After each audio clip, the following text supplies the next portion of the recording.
It was September 5th, 1976. Hour 18 of his annual muscular dystrophy broadcast. He was tired. His voice was hoarse. But the donations were good, the phones were ringing, and he was doing what he did every Labor Day weekend, raising money for sick kids. Then Frank Sinatra walked onto the stage.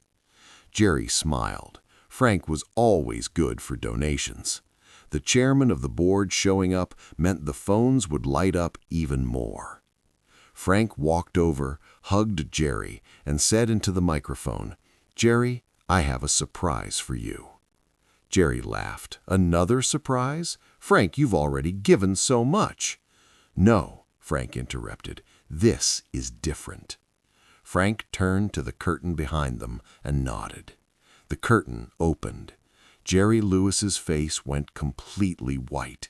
Standing there, 20 feet away, was Dean Martin, the man he'd built an empire with, the man he'd had the most painful split in Hollywood history with, the man he hadn't seen or spoken to in 20 years. Jerry's mouth opened, but no sound came out. His eyes filled with tears. And in that moment, live on national television with 50 million people watching, Jerry Lewis had to decide, was 20 years of anger worth more than the friendship they once had? What he did next made the studio audience leap to their feet, made the phone lines explode with the most donations ever received in a single hour, and made two legends remember why they became legends in the first place. Because some friendships are too important to stay broken forever. To understand what happened that night, you have to go back 20 years. Back to 1946, when a struggling singer named Dino Crocetti met a wild comedian named Jerry Lewis at a nightclub in Atlantic City, New Jersey. Dean Martin was the straight man, smooth, sophisticated, always cool. Jerry Lewis was the clown, manic, physical, completely uninhibited. Together, they were magic. They started doing bits during each other's acts. The audience loved it.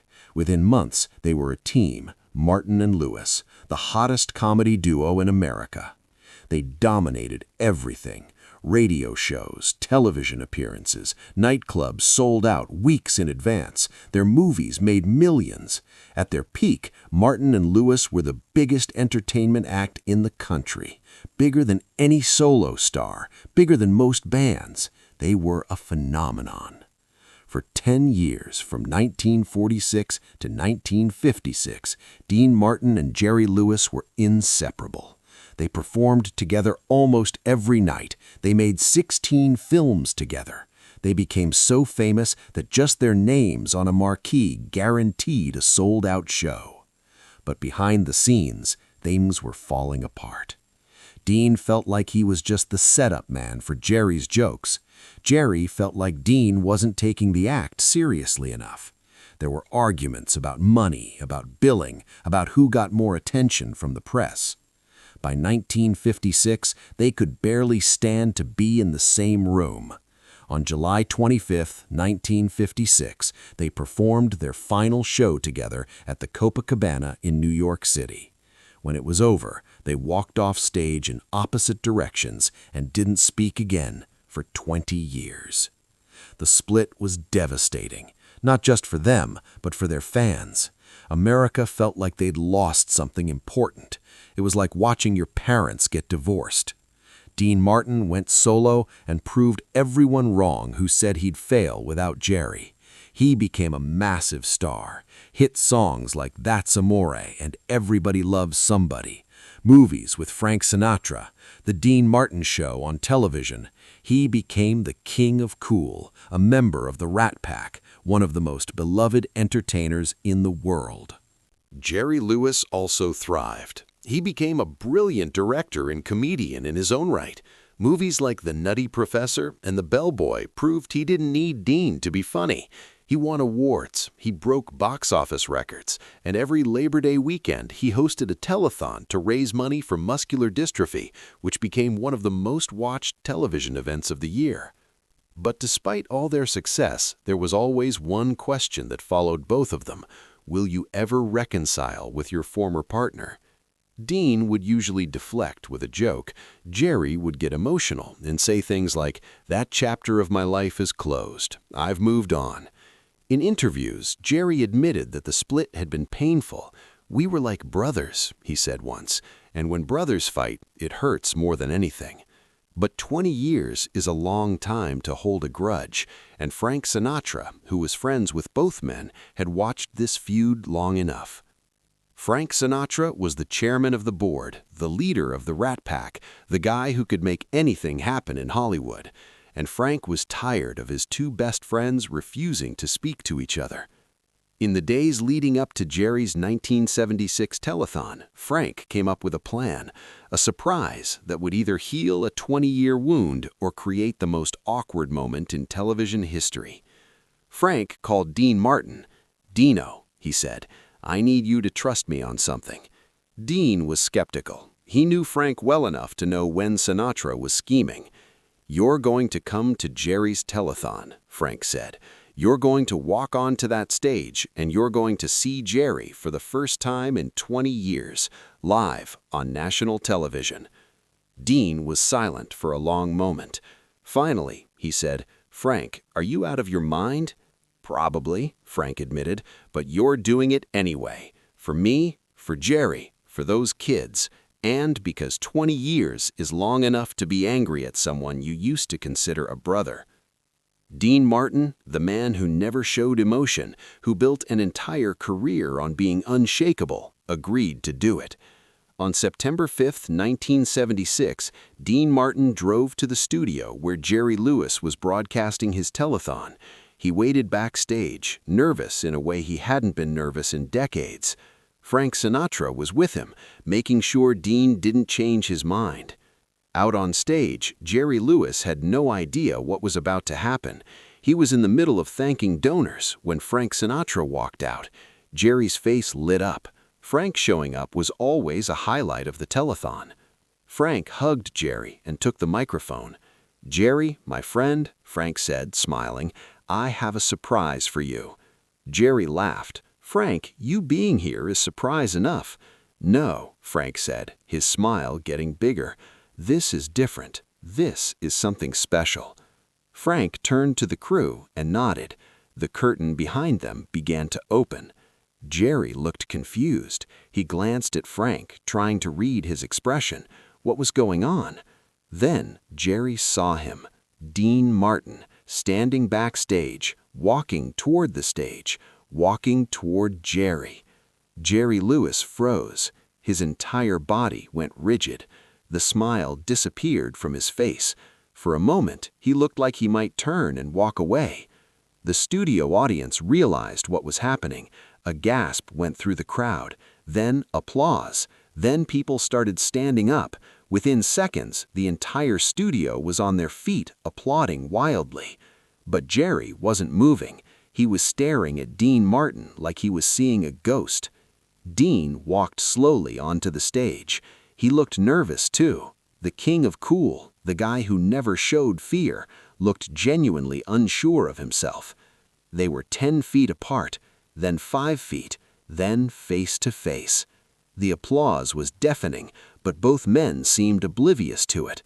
They were just staring at each other. 20 years of silence, 20 years of bitterness, 20 years of missing someone you used to consider your best friend. And then Jerry Lewis did something that nobody expected. He started crying. Not just tearing up, full, body-shaking sobs. He covered his face with his hands, overwhelmed by the emotion of seeing Dean again after all this time. Dean Martin, who'd spent his entire career pretending nothing affected him, looked like he was about to cry too. His eyes were red, his jaw was clenched. And then Dean did what Dean Martin always did when things got too emotional. He made a joke. Dean looked at Jerry and said, loud enough for the microphone to catch it, "So, you workin'?" It was perfect. It was exactly the kind of thing Dean would have said in their old act, a callback to their comedy roots, a way to break the tension. Jerry laughed through his tears. "Yeah, I'm working," he managed to say. "I'm appearing at the Megam." He meant the MGM Grand Hotel, but he was so emotional he could barely get the words out. The audience was going crazy. The applause was so loud it was almost painful. But Dean and Jerry ignored it. They just stood there, looking at each other, 20 years of hurt melting away. And then they hugged. It wasn't a polite Hollywood hug. It wasn't for the cameras. It was a real hug. The kind of hug you give someone you thought you'd lost forever. Jerry was crying into Dean's shoulder. Dean's eyes were closed, his arms wrapped tight around his old friend. Frank Sinatra stood to the side, watching, and even Frank had tears in his eyes. The hug lasted almost a full minute. The audience never stopped applauding. People in the studio were crying. At home, 50 million Americans were watching two legends forgive each other in real time. When they finally pulled apart, Jerry wiped his eyes and tried to compose himself. "Ladies and gentlemen," he said into the microphone, his voice breaking, "Dean Martin." The applause somehow got even louder. Dean and Jerry stood there together, arms around each other's shoulders like they used to do at the end of their shows decades ago. They weren't performing. They were just two old friends, remembering what it felt like to be a team. Frank Sinatra stepped forward and put his arms around both of them. The three men stood there together, the Rat Pack reunited, and the cameras captured one of the most iconic images in television history. What happened next was remarkable. The phone lines at the telethon exploded, literally exploded. All the lines lit up at once. Donations poured in at a rate the telethon had never seen before. That hour became the most successful hour in telethon history up to that point. Millions of dollars came in. People called just to say they were crying. They said they'd been watching Dean and Jerry their whole lives and couldn't believe they were seeing them together again. The power of that moment wasn't just about entertainment, it was about forgiveness. It was about two men realizing that pride and anger weren't worth losing a friendship over. It was about showing America that even the deepest wounds can heal if you're willing to let them. After the broadcast, Dean and Jerry spent time together backstage. They talked, really talked, for the first time in 20 years. They apologized. They laughed about old times. They cried about the time they'd wasted being angry at each other. Jerry Lewis later said that moment was one of the 3 most important moments of his entire life. When Dean walked out onto that stage, Jerry said in an interview years later, "I felt like a part of me that had been missing for 20 years suddenly came back. I didn't realize how much I'd missed him until I saw him again." Dean Martin, who almost never talked about his emotions publicly, was more reserved about it, but friends said he was deeply moved by the reunion. He told Frank Sinatra afterward, "You were right, Frank. 20 years was too long." The reunion didn't mean Dean and Jerry went back to being a team. They were different people now. They'd built separate lives, separate careers, but they stayed friends. They called each other. They met for dinner. They were in each other's lives again. In 1989, they performed together one more time at Bally's Hotel in Las Vegas for Dean's 72nd birthday. It was brief, just a few minutes, but it proved that the magic was still there. They could still make each other laugh. They could still finish each other's sentences. When Dean's son, Dean Paul Martin, died in a plane crash in 1987, Jerry was one of the first people to call. When Dean was struggling with grief in his final years, Jerry checked in on him. The reconciliation that started on that telethon stage in 1976 lasted for the rest of their lives. Dean Martin died on Christmas Day, 1995. Jerry was devastated. He said losing Dean felt like losing a part of his own history. "We created something together that neither of us could have created alone," Jerry said. And even though we went our separate ways, we were always connected, always brothers.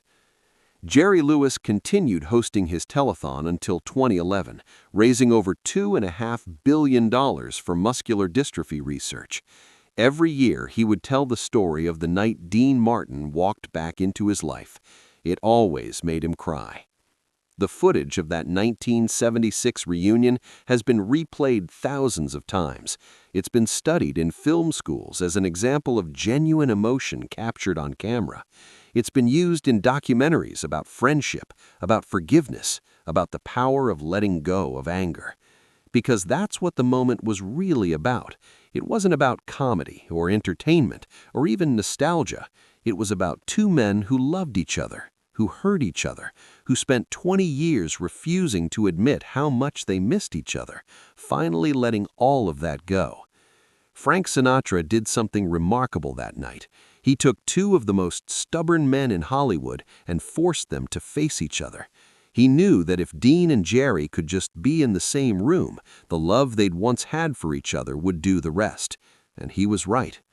The lesson of Dean Martin and Jerry Lewis isn't that all broken friendships can be fixed. Some wounds run too deep, some hurts are too severe. But their story shows that sometimes the only thing standing between you and reconciliation is pride, and pride is a terrible reason to lose someone you love. 20 years of silence ended in 3 minutes of tears and laughter and a hug that felt like coming home. That's what forgiveness looks like. That's what it means to choose love over anger. That's what happens when two people decide that being right isn't as important as being together. If this story of friendship, forgiveness, and second chances moved you, make sure to subscribe and hit that thumbs up button. Share this video with someone you've lost touch with, someone you miss, someone you need to forgive or be forgiven by. Leave a comment telling us about a friendship you've reconciled or one you wish you could repair. And don't forget to ring that notification bell for more true stories about the bonds that connect us, even across decades of silence.